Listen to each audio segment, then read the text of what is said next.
Yamaha, please do not mess this up. You see, right now, you have a huge opportunity to really take the small fishing watercraft world by storm. You have something incredible with huge potential that a lot of people like myself have been asking for a long time.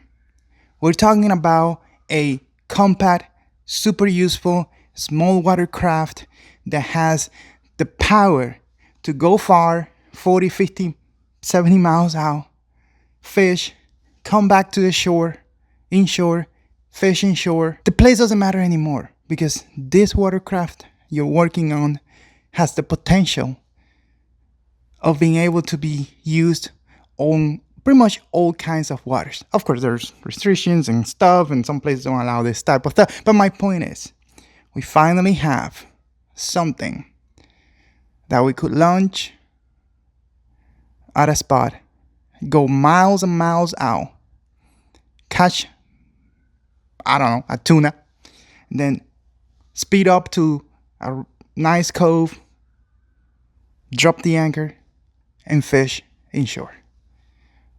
And we could do that in the same day without having to plan so much. So please do not mess this up by overpricing this craft. And I want to start this video with that, with an educated pricing guess. And since I want to be clear, I got my cheat sheet here. So the first thing is the engine. This watercraft has a FO cruiser engine, high output, I guess, HO. And we know the pricing of that is around $18,600. Now, if we add the electronics, like a GPS, fish finder, the dual graph, touchscreen, they're 7-inch, so it shouldn't be that expensive. We're maybe adding an additional $3,000 to $6,000 when you take into account the T-track system that this boat has. We're gonna go more in depth into that later in this video. So that's about $6,000 added, right? Then let's add accessories like coolers, mounts for your trolling motor or whatever else is in there. Let's say that is between $500 to $1,000 added. Per Yamaha, it's gonna come with a custom trailer. So that will be an additional $1,500 in the low end, I would say. So our realistic price range is gonna be around $24,600 to $27,500. And I think at that price range, you're gonna sell a lot of them. And this is why I started this video with do not mess this up. You see, there are rumors out there that you're gonna price this about $40,000. Well, that's awesome and amazing if you wanna sell one unit. Even if you price it at that $27,500 with everything you've shown so far, the cooler, the graphs, everything, the deck already preset to install the trolling motors, the pre-wire back, all that stuff, I think a lot of people are gonna jump on it. The reason why I say that is because we kayak anglers, we have $15,000, $20,000, $25,000 on our kayaks, right? So we're already there. Add a engine that could go 50 miles plus an hour and have a range over 100 miles for about the same money. You see what I'm talking about? You could sell a lot. But now if you price this at $40,000 or more, who's gonna be your client? The guy who's gonna buy and never use it because has money to throw away? Yeah, I don't think you want that, right? So price it to sell it. If everything you talk about in your literature and everything else is true, this thing could be the most popular small watercraft ever. I'm not even kidding. In the fishing community, and people will still just buy a regular jet ski, right? But the reason why I keep going back to this is because, see, Yamaha, you came up with a nice 9.9 electric outboard, and you priced it at what? $18,000? Yeah, right. Now, guys, I want to go ahead and talk about this watercraft because a lot of people think this is a PWC a personal watercraft, and I think I will add powered personal watercraft, jet ski, but it's way more than that. If you look at this boat, it is 12 feet long, 11 inches. That is at least a feet longer than most 3-person jet skis. So it's way longer. And it is about 5 feet 7 inches wide. That means this thing is super ultra wide, wider than most jet skis, which allows you to take 4 people with you. And of course, we're probably talking about maybe you, your spouse, and a dog, or maybe you, your spouse, and 2 kids. I don't think you want to put 4 adult friends, male guys, in the same boat. Like, you guys not gonna have a fun day on the water. You know what I'm talking about? But anyways, it is huge. And what do you get with so much space? Well, you get a 360 walkable deck. And I'm not talking about you just walk and you're hanging on to stuff. No, this thing is a truly 360-degree walkable platform with padded areas, right? So what that gives you as an angler, or even a photographer, or somebody who just want to enjoy the wildlife, is being able to just stand up and look around, look everywhere. You know, you could you have a 360 view. And if you're an angler, you could just stand up, walk to the bow, cast in front of you. You feel something on the back, you hear something on the back, you just walk around to the stern and cast. It is incredibly useful to have this ability. And not only that, I mean, sometimes you get tired, you want to get up, or actually, even better, just for recreation purposes, right? You want to stand up and just jump, right? Jump from the bow, jump from the back, jump from any part of it. It's quite amazing. Like, I'm in love with this design. But let's talk about why this watercraft is so special for us anglers. I don't know if this is a first. I think it's probably a first. This CrossWave has a bunch of T-tracks all over the place. And you can see here on this picture of photos that I'm dropping on the screen is amazing, because we kayak anglers, we love these things. Why? Because we could put rod holders, camera mounts, lights, cup holders, attachment points to attach to hold down something. I don't know, maybe an extra cooler, a bag, some sort of whatever, an audio system. Although this thing has an integrated audio system, but my point is, having that utility tracks all over the boat adds a lot of usefulness to this watercraft, because not only you're able to install your rod holder or your light, but if you don't want it there the next day, you could remove it. It's not a permanent installation, and that to me is super amazingly huge. But it doesn't end there.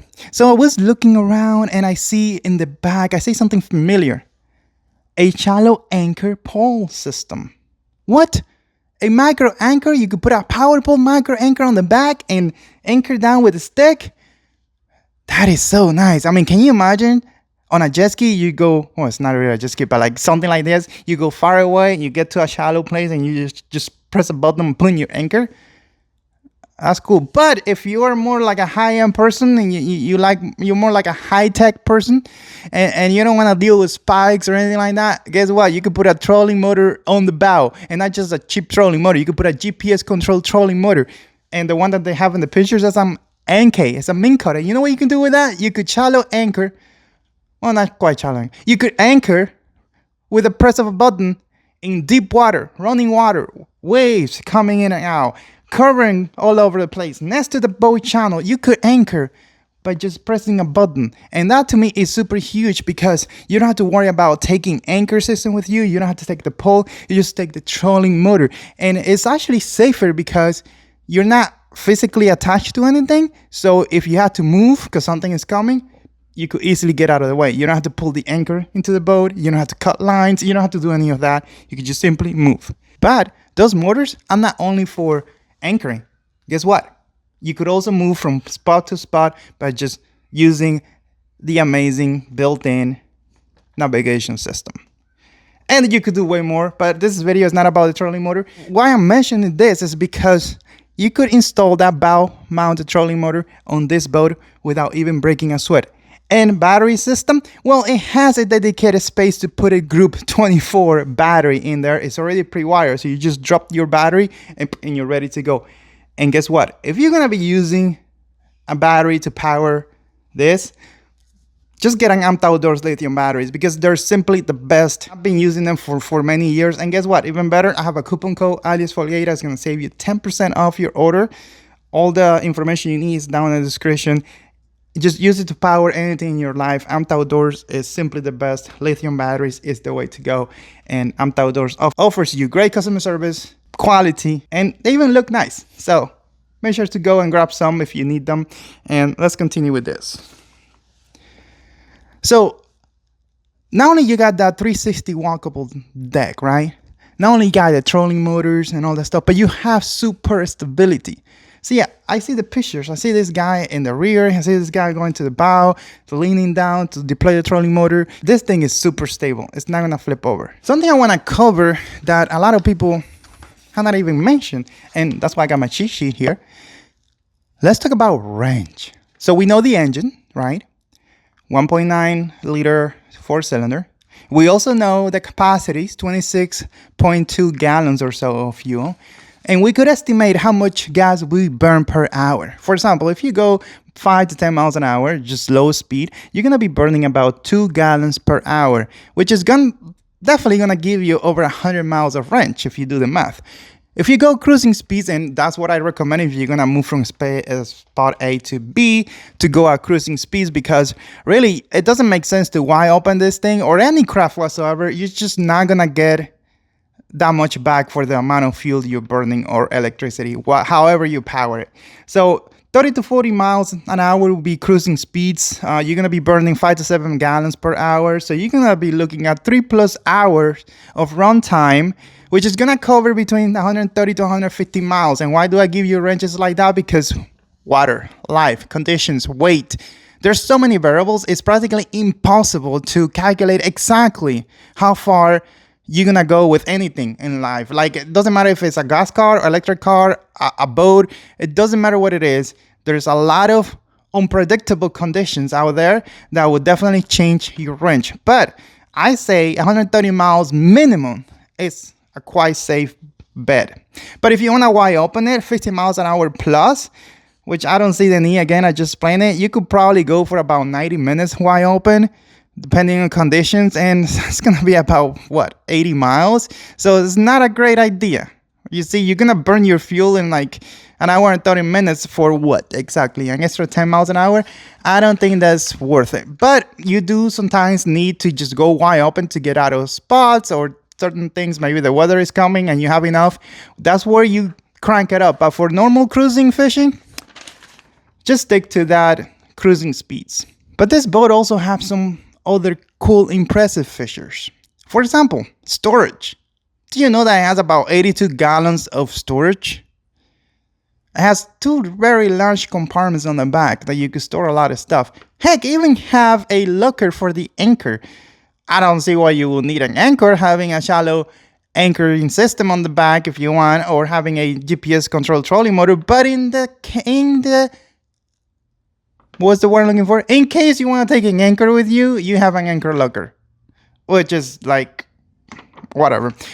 But the best, most important feature that this boat offers in my book is the cleanout port.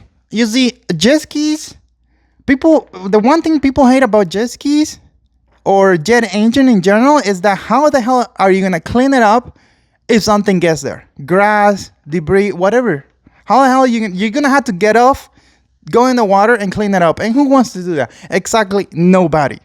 So this one has a dedicated clean out port. Let me just drop the mic. Sorry about that. Anyways, guys, let me know what you think. If this thing is priced around that $25,000 range, I think I'm going to have to maybe make a move. I don't know, but I'm still going to get just get a boat. I mean, I really want speed and fishability out of a really tiny watercraft. And you say, why tiny? Why not go big? Well, when you go bigger, you got bigger problems, right? Storage. Big problem. Going through the marina, trying to launch one of this huge 42 to just get to 60 miles an hour with quad. Like, you're going to burn so much fuel. And anyway, it's going to get you probably not even gonna get you to the same spot that you could get with this. And I'm not planning to go to the Bahamas or give them money when I have the Florida Keys here in my backyard. Like I don't plan to go anywhere far like that where you will need a boat. Like this thing is really checking a lot of the marks.